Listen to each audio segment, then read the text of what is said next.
आदाब। चाची जान, सना अभी तक तैयार नहीं हुई। बस आती ही होगी, अभी आ जाएगी। तो बैठ ना। नहीं चाची जान, बैठने का तो बिल्कुल वक्त नहीं, कॉलेज के लिए देर हो रही है, आप उसे बुला दीजिए ना प्लीज। अरे वो तैयार हो रही है, तब तक आओ ना, यहाँ बैठो। ये ले रखा। अच्छा एक बात तो बता, सुना है कॉलेज में किसी ने रेहान पर पानी डाल दिया था? ये तो कुछ बताते ही नहीं घर में। कमाल है, ये लखनऊ शहर भी घर घर में बात फैल गई। चिंता मत कीजिए चाची जान, एक सरफिरी सी लड़की आ गई कॉलेज में, first year, new admission, ragging मैगिंग का चक्कर है और कुछ नहीं, आप बेफिक्र रहिए। शुक्र है अल्लाह का, मैं तो डर गई थी। अच्छा एक बात बता, ये रेहान से मिली थी क्या कल? अब इसके बारे में मुझे कुछ नहीं पता चाची जान। अरे कुछ तो बताती होगी ना वो तुझे रेहान के बारे में। अरे उसके मन में क्या है, कुछ तो बता। अब उसके मन में क्या चल रहा है ये? चल तो भैया आगे तू चल चल। खुदा हाफिज चाची जान। हाँ खुदा हाफिज। कल ना तू मुझे बाहर गेट पर ही मिल जाया कर, नहीं तो चाची ने सवाल पूछ पूछ के मेरी जान आफत में कर दिया। मैं तो घबरा गई थी।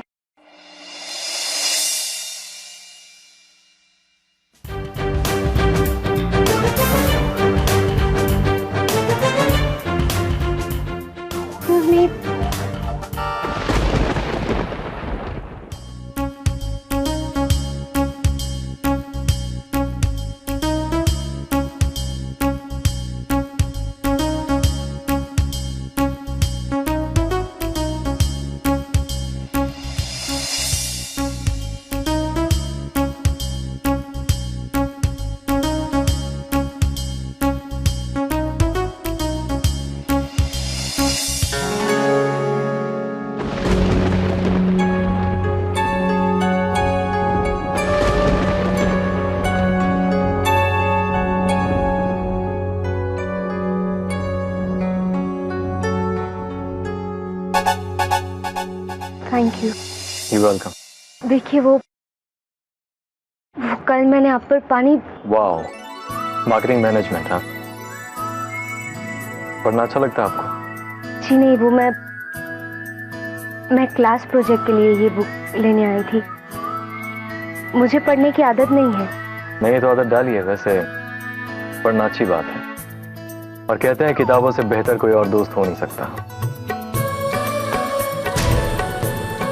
बड़ा अच्छा लगता है अपनी दुनिया से निकलकर उनकी दुनिया में जाना। Nice feeling. जिस लड़की ने रेहान पर सबके सामने पानी फेंका, रेहान उससे ऐसे बात कर रहा है जैसे उसके कोई पुराने दोस्त हो। अरे दोस्त वोस्त कुछ भी नहीं है, छोटे नवाब है, अदब उनके खून में है। लेकिन गुस्सा तो मुझे उस दर्जी की लड़की पर आ रहा है। देखो छोटे नवाब को फंसाने के लिए क्या क्या पैतरे अपना रही है। फिक्र मत करो, इसको तो सबक सिखाना ही पड़ेगा।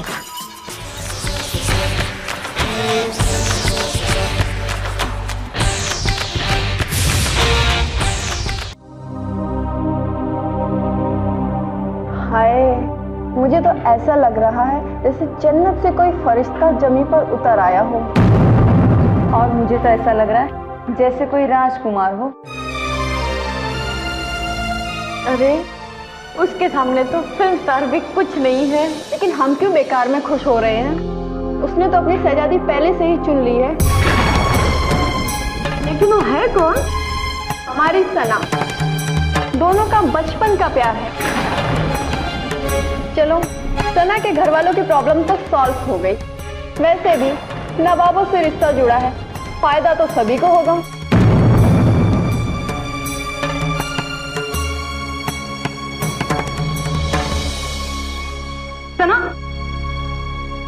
सना रुक तो, मेरी बात तो सुन। पैसे वैसे की टेंशन नहीं है मेरे भाई, चाहता ना तो गांव की जमीन बेच के इससे बड़ा कैफे खरीद लेता मैं, लेकिन अपने दम पे चीजें करने का मजा अलग है दोस्त। क्या शपथ, क्या कहता है? लेकिन इसका मतलब ये नहीं है कि माँ बाप की खबर लेना भूल जाओ। अरे रोज फोन करता हूँ मैं। झूठ बोल रहा है तू, रोज फोन करता हूँ। 2 साल हो गए उनसे मिले हुए। इसे तो मेरी वोकैबुलरी समझ में नहीं आती, दिल पे ले जाता है बात को। मेरी बातों की गहराई में जो अभी तक नहीं उतरे, खामोशियों में उनसे बोलने का मतलब क्या है? वाह वाह, क्या बात है। अब मेरी सुन तो। आज म्यूजिक की आवाज नहीं आ रही, कुछ मालूम है क्यों? हर बच्चे ने छुट्टी मार ली होगी, नहीं तो टीचर नहीं आई होगी, और क्या।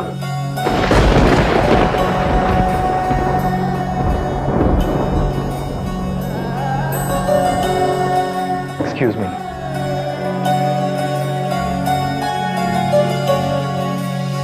लगता है जापा नहीं आएगी। मतलब कि क्लास की छुट्टी, तो फिर घर चलते हैं। किसने कहा आज क्लास की छुट्टी है? आपकी सना आपा ने आज मुझे भेजा है आप लोगों की क्लास लेने के लिए। चलिए सब लोग अपनी अपनी जगह पर बैठ जाइए।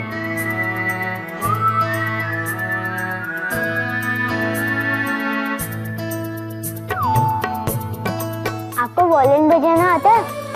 आपके पास तो वायलिन नहीं है। वायलिन तो नहीं है, मगर आज एक काम करते हैं,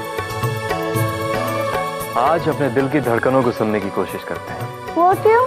क्यों का जवाब मैं बाद में दूंगा, सबसे पहले जैसा मैं कहता हूं वैसा करते हैं। चलिए सब लोग अपना दायां हाथ यहां अपने दिल के पास रखिए।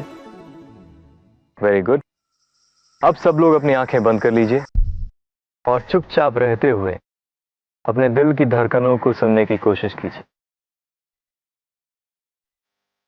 संगीत सबसे पहले इंसान के दिल में पैदा होता है। जो इंसान दिल में उतर संगीत को सुन सकता है, उसके लिए मुश्किल से मुश्किल धुन को बजाना भी आसान हो जाता है। जो इंसान अपने दिल में पैदा हुए संगीत को सुन सकता है, उसके लिए दुनिया की मुश्किल से मुश्किल धुन को बजाना भी बिल्कुल आसान हो जाता है।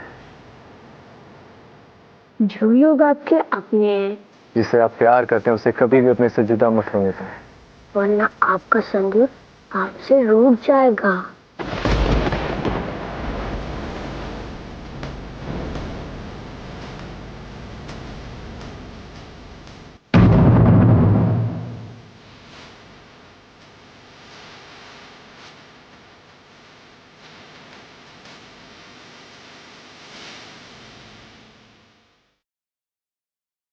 आज की क्लास खत्म, आप सब घर जाइए और आइंदा यहाँ कोई भी अजनबी आए तो उससे दूर ही रहना। प्यार, संगीत, इन सब बातों को समझना हर किसी के बस की बात नहीं। चलिए जाइए।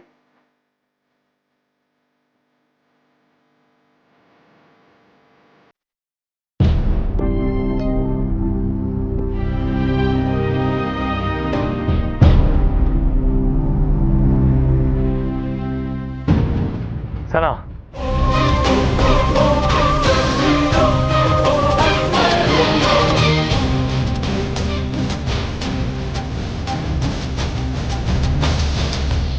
ये तो क्या है सना?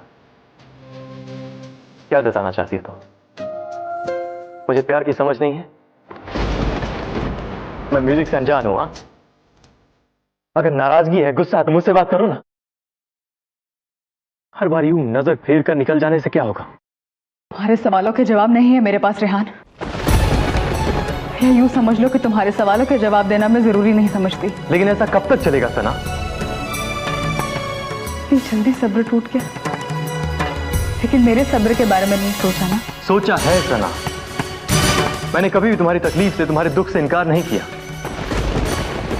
मगर अब मैं लौट आया हूं सना। अब मैं तुम्हारी तकलीफों को, तुम्हारे दुख को, तुम्हारी खुशियों को बांट सकता हूं ना। लौट आए हो ताकि दोबारा वापस चले जाओ? लौट आए हो ताकि मेरा दिल तोड़ दो, दुनिया के सामने रुस्वा कर दो? मेरी बात तो सुनो। लौट आए हो ताकि दोबारा मैं लोगों के ताने सुनूं, उनकी नजरों से भागते फिरूं, अपनी उम्मीदों, अपने सपनों को एक बार फिर अपने सामने मरते हुए देखो? मैंने बहुत चाहा है रेहान, लेकिन अब मैं और नहीं कर सकती। इसलिए मैंने फैसला किया कि मेरी विदाई तुमसे दूर रहने में ही है।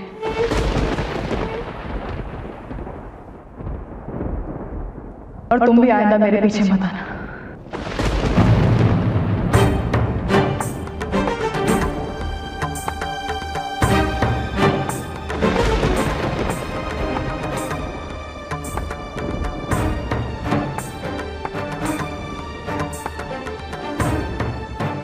बिहार, क्या बात है बेटा? न दुआ न सलाम। सॉरी दादी। सलाम वालेकुम। वालेकुम सलाम बेटा। वो मैं अपने ही ख्यालों में खोया हुआ था। कोई बात नहीं। अरे हम तो बहुत देर से तुम्हारा इंतजार कर रहे हैं। जरा सूट लिया देख तो, हम तुम्हारे लिए कितना अच्छा सूट लेके आए हैं। ये खरीदा मैंने तुम्हारे लिए, लेकिन बेटा हम ये तय नहीं कर पा रहे हैं कि इसके साथ शर्ट कौन सी मैच होगी। अब नीली कह रही है सफेद, लेकिन मुझे तो वो बहुत फीकी लग रही है। ये कैसे रहेगी? ओहो दादी, रेहान भाई पे ये रंग अच्छा नहीं लगेगा। ये देखो ना, इसे देख, तुझे बड़ा फैशन के बारे में हाँ, जैसे आपको सब कुछ पता है। एक मिनट, ये किस बात पे बहस कर रहे हैं आप लोग? और इन कपड़ों की मुझे क्या जरूरत? अरे जरूरत कैसे नहीं, कॉलेज जा रहा तो, और मेरा पोता तो सबसे अलग लगना चाहिए, इसलिए कल ये पहन के जाएगा। दादी प्लीज, मुझे इन कपड़ों की कोई जरूरत नहीं है। ओहो, क्यों हर जरूरत? बात बतानी जरूरी नहीं होती दादी। मैं थका हुआ सोना चाहता हूँ। Good night. ठीक है बेटा, तुम आराम कर लो। मैं तो बस वैसे ही तुम्हारी मदद करना चाहती थी।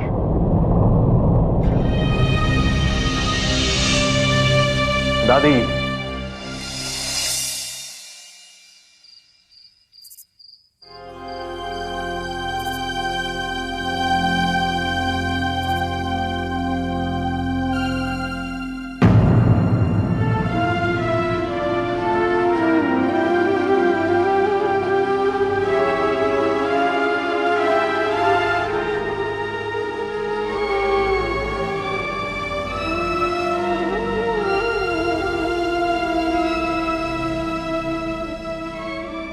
आई एम सॉरी दादी,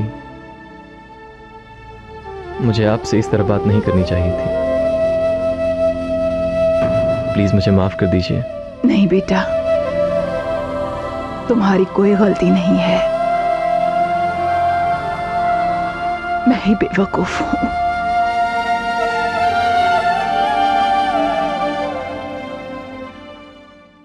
तुम्हारे और दुल्हन के जरिए अपनी जिंदगी जीना चाहती हूँ। भूल जाती हूँ कि तुम लोगों की अपनी सोच है, अपनी पसंद नापसंद है। बस ऐसे ही दखल दे बैठती हूँ। बूढ़ी हो गई हो ना दादी प्लीज, आप खुद को इल्जाम मत दीजिए। आपकी दखलंदाजी से मुझे कभी कोई एतराज नहीं रहा दादी। मेरी खुशियां, मेरी ख्वाहिशें, पसंद नापसंद आपसे अलग नहीं है दादी। और रहा सवाल आपके बूढ़े होने का, तो आप शायद दुनिया की पहली ऐसी इंसान हैं जिनकी उम्र वक्त गुजरने के साथ साथ कम होती जाती है और खूबसूरती दिन ब दिन बढ़ती जाती है। बातें बनाना भी सीख गया तू। सच बोल रहा हूँ दादी, और सच बोलना तो मुझे हमेशा से आया है। तो एक छोटा सा सच और बता दे। पूछिए। आज तेरा दिल उदास क्यों है? नहीं, ऐसी कोई बात नहीं है दादी। सना मिली थी? नहीं तो छोड़िए ना दादी।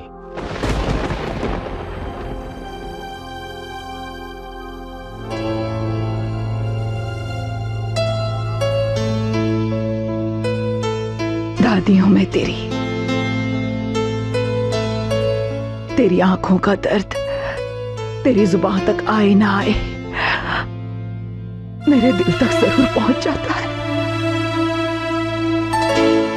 एक बात याद रखना बेटा, किसी को चाहना हमेशा ही बहुत आसान होता है, लेकिन अपनी चाहत को मंजिल तक पहुंचाना बहुत मुश्किल। उसके लिए हिम्मत चाहिए और सब्र भी। मैं समझता हूं दादी,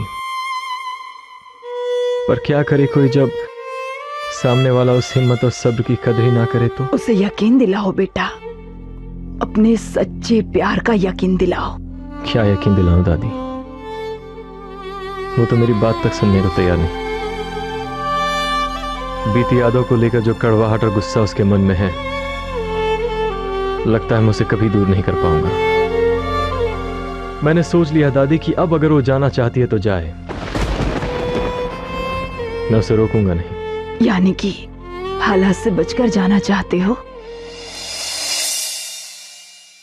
रेहान, माना कि गुजरे वक्त की कड़वाहट उस पर इस वक्त ज्यादा हावी है, पर उसे बदलना तो तुम्हारे हाथ में है। उसे वो लम्हे याद दिलाओ जो तुम दोनों ने एक साथ गुजारे थे, वो छोटी छोटी खुशियां, वो हजारों सपने जो तुम दोनों ने एक साथ बैठकर बुने थे। रेहान, अपने प्यार को पाने के लिए तहे दिल से कोशिश करोगे तो दुनिया की हर शय तुम्हें उसके करीब लाने के लिए मजबूर हो जाएगी।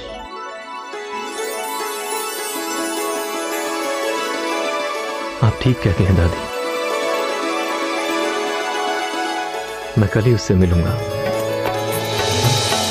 जिस प्यार को उसने अपने दिल में दबा रखा है, उसे उस प्यार का एहसास करा के रहूंगा।